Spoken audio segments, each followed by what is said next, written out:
Primeiro-ministro Benjamin Netanyahu discursa na Assembleia Geral da ONU em meio a protestos e aplausos. Na Flórida, parque temático de Orlando enfrenta novo processo por acidente em montanha-russa. No Brasil, o ministro Alexandre de Moraes determina o início do cumprimento da pena de Débora do Batom. O Brasil News começa agora.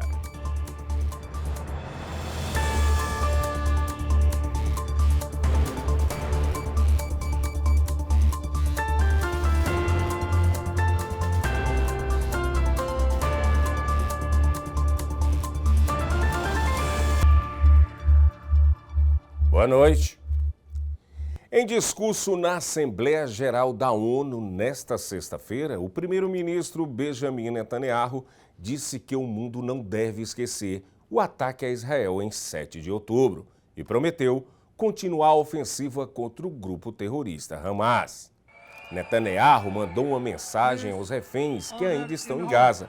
No entanto, antes do discurso, várias delegações deixaram o plenário, incluindo a brasileira.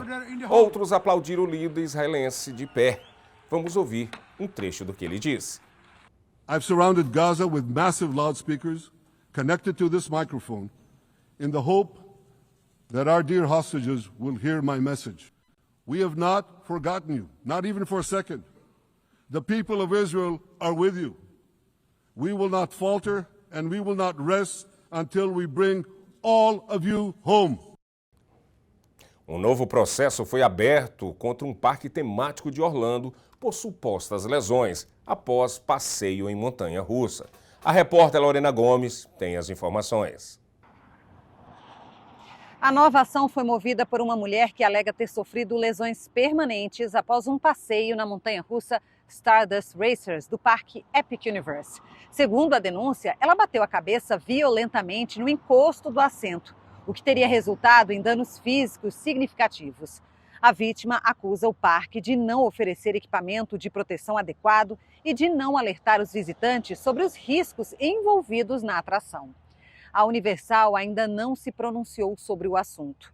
O caso acontece pouco tempo depois da morte de Kevin Rodrigues Zavala, de 32 anos, que morreu após um passeio na mesma montanha-russa. Zavala, que era cadeirante, teria sofrido um trauma contundente e não resistiu aos ferimentos.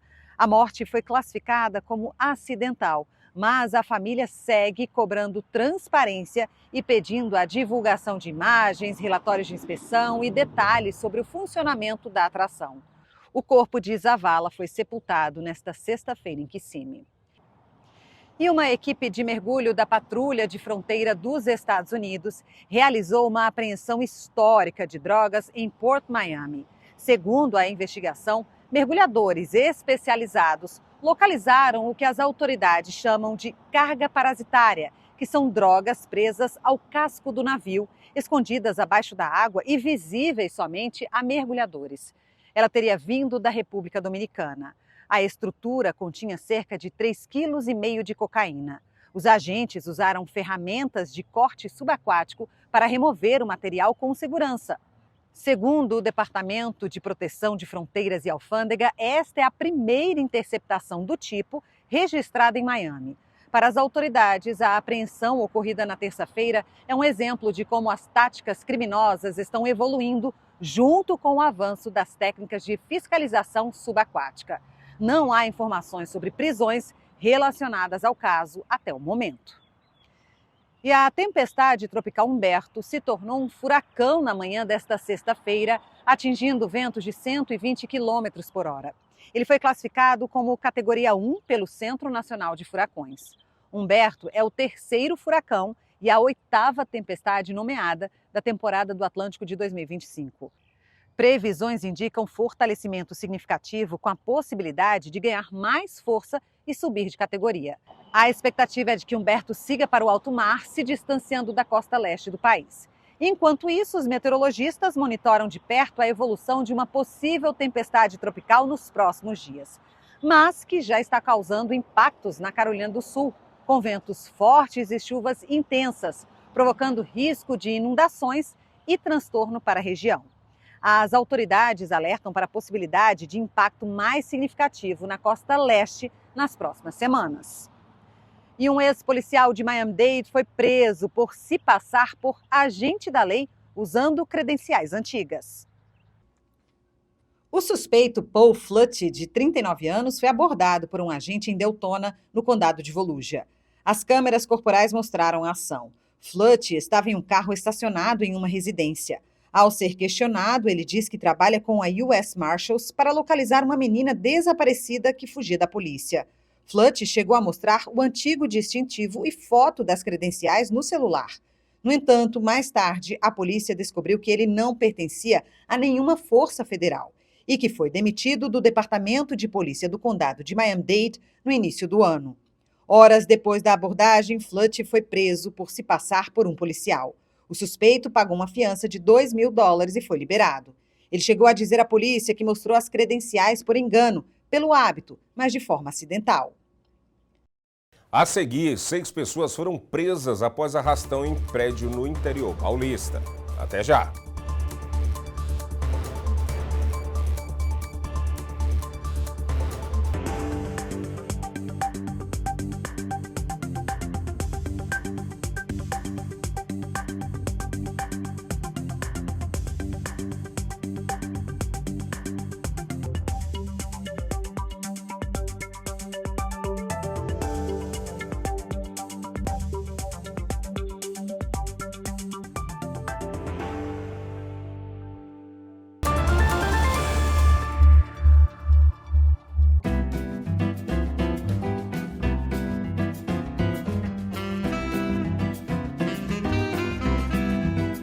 As linguiças cortes trazem o sabor artesanal que une amigos e família.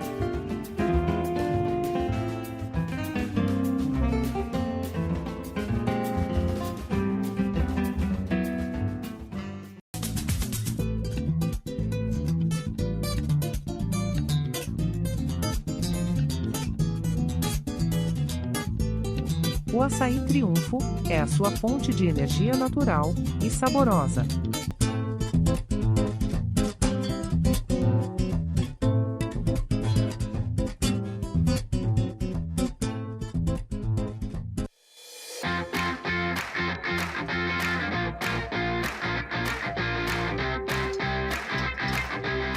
Mimoso traz para a sua mesa o autêntico sabor de Minas Gerais.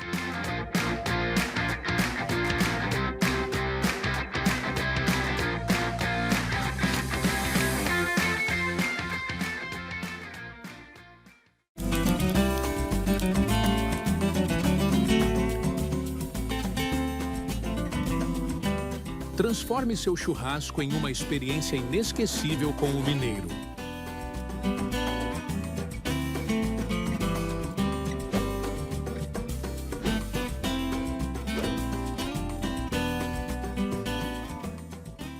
Fala, meu povo! Estamos começando mais um episódio do Salto Alto Podcast, com essa série na América.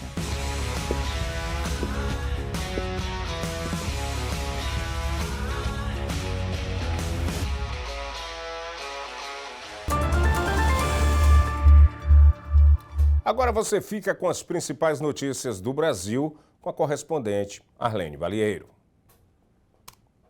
E o ministro Alexandre de Moraes, do Supremo Tribunal Federal, STF, determinou o início do cumprimento da pena de 14 anos da cabeleireira Débora Rodrigues, condenada pelos atos de 8 de janeiro.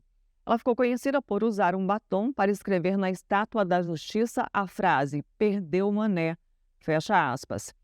A primeira turma do Supremo rejeitou todos os recursos da defesa de Débora.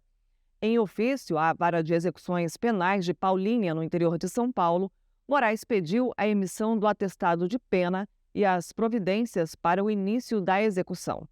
Débora foi condenada em abril pelo STF por crimes como tentativa de golpe de Estado, associação armada e destruição de patrimônio tombado. Ela ficou presa preventivamente por 2 anos. Em março, Débora foi transferida para a prisão domiciliar. E a Comissão Parlamentar Mista de Inquérito, a CPMI do INSS, ouviu na quinta-feira Antônio Carlos Antunes, o careca do INSS. Antunes está preso desde o dia 12, acusado de operar um esquema que desviou mais de 6 bilhões de reais de aposentados e pensionistas. Segundo a Polícia Federal, ele pagou propina a servidores e movimentou parte do dinheiro em empresas próprias. Com ele foram apreendidos 14 carros de luxo. Na comissão, o empresário ficou em silêncio diante das perguntas, o que gerou bate-boca entre defesa e parlamentares. Antunes negou o envolvimento no esquema e disse que só prestava serviços a associações. Já o Ministério da Previdência afirmou que não há relação do ministro Volney Queiroz com os investigados. No mesmo dia, a comissão pediu ao Supremo Tribunal Federal, o STF, a prisão preventiva do advogado Nelson Williams, que é investigado por envolvimento nas fraudes. Também foi aprovado a quebra dos sigilos fiscal e bancário dele. A PF aponta Williams como o braço financeiro do esquema. E a Polícia Civil já prendeu 6 suspeitos de terem invadido um prédio de luxo no centro de Ribeirão Preto, em São Paulo. Também foram apreendidos armas de fogo, munições, joias e veículos utilizados no crime. Na quarta-feira, moradores passaram por momentos de pânico quando uma quadrilha com cerca de 10 homens armados invadiu o edifício de 14 andares. Eles renderam funcionários e assaltaram pelo menos 6 apartamentos. Os agentes descobriram que 2 semanas antes do crime, eles usaram documentos falsos para alugar um apartamento e, assim, ter acesso ao prédio. Na ação, parte do grupo se disfarçou com perucas, rendeu porteiro e zelador e surpreendeu moradores que chegavam de carro. Os homens fugiram em 3 veículos com joias, celulares e dinheiro. As investigações continuam para identificar outros integrantes do bando. E uma montadora japonesa de carros suspendeu a produção no Brasil após danos provocados por vendavais no início desta semana. Confira. A produção de veículos em 2 fábricas da Toyota no Brasil segue suspensa por tempo indeterminado. Isso ocorreu depois que chuvas torrenciais com fortes ventos destruíram parte da unidade de Porto Feliz, no interior de São Paulo, no início da semana. Não houve mortes. No entanto, de acordo com o Sindicato dos Metalúrgicos da região, cerca de 30 trabalhadores ficaram feridos sem gravidade. A montadora informou que não há previsão para retomar as atividades no local onde são fabricados motores. Por meio de nota, a montadora japonesa disse que busca fornecimento de motores em unidades da Toyota em outros países para a retomada da produção de veículos. E para manter os empregos dos colaboradores das 3 unidades, tratativas são negociadas com os sindicatos. E o skatista brasileiro, o ex-campeão mundial Sandro Dias, o mineirinho, entrou para o livro dos recordes.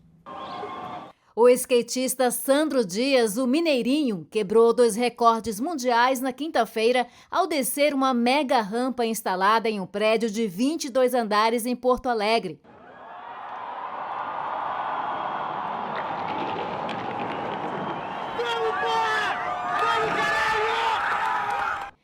O veterano de 50 anos e ex-campeão mundial de skate atingiu a velocidade de 103,5 km por hora, descendo de uma altura de 70 metros com uma queda de 60 ao longo do edifício. After 13 years, I made it. Depois de 13 anos eu consegui. Fiz a descida de prédio da Red Bull e foi incrível.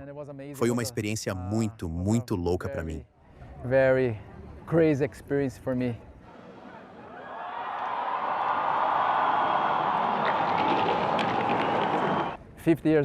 Com 50 anos de idade, nunca pensei que seria capaz de fazer isso. Mas eu fiz. Veja agora a cotação do dólar frente ao real.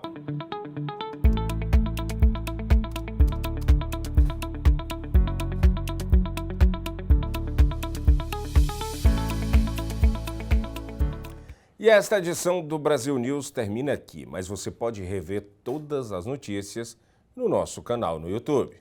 Boa noite.